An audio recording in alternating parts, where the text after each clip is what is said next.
I am Doomsvince. This is day 20 of Spawn Year.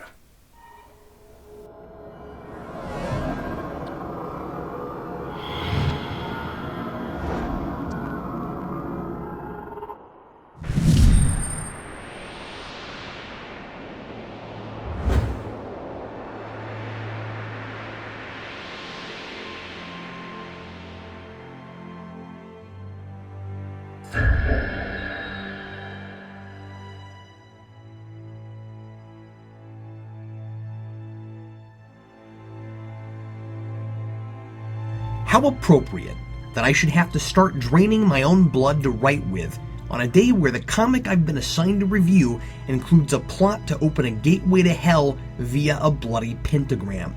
As unfun and time-consuming as it was getting enough of my blood to write with but not pass out, the one consolation is the comic wasn't half bad. The DC published companion piece to the Miller-McFarlane crossover may be lacking in splashy artwork, but it makes up for it with a more competent story with intelligent reasons for Batman and Spawn to both be here, and the gritty, sometimes sketchy pictures definitely match this material. The creative team is certainly nothing to sneeze at. 3 veteran Batman writers all putting this together. Doug Mensch, Chuck Dixon, and Alan Grant, with art by Klaus Janson, who's done a fair amount of Batman work himself. Rather than the wild-eyed, almost deranged Batman Miller gave us, this is the classic, no-nonsense, confident detective, who only speaks when he thinks it's necessary and is always eloquent when he does so. Without the presence of Spawn, this could easily have been a story in Detective Comics. It's Batman investigating a mystery of the occult, one that leads him to a demon from hell by the end, and thus Spawn is drawn to it because said demon wants to capture him as part of his plans. What instantly makes this story interesting is that it's set up from the beginning as a mystery based in real-world American history. Famously, the last settlers of the Roanoke colony disappeared without a trace in the late 1500s. What happened to them was never discovered. The only clue, a word etched in a tree, Croatoan. So this book has Batman and Spawn solve that mystery, and finds a plausible way to connect them personally to it. A man named Vesper began a huge development project for a massive tower in Gotham 6 years prior to this, when someone hired Al Simmons to assassinate him. Batman was there, but couldn't stop Al in time. In Vesper's absence, Virgil Dare is in charge of the project, suspiciously the direct descendant of Virginia Dare, the first British child born in Roanoke. Vesper suddenly shows up in the present, turns out not to be dead, and says he's there for the grand opening of the tower. As Batman investigates, and then later works with Spawn, they discover Vesper is a demon named Croatoan, which really does sound like a Spawn universe sort of demon name, and that Roanoke was a point of a giant pentagram with this tower in the center of it, a plan he's had in motion for 400 years to bring hell to Earth and control both.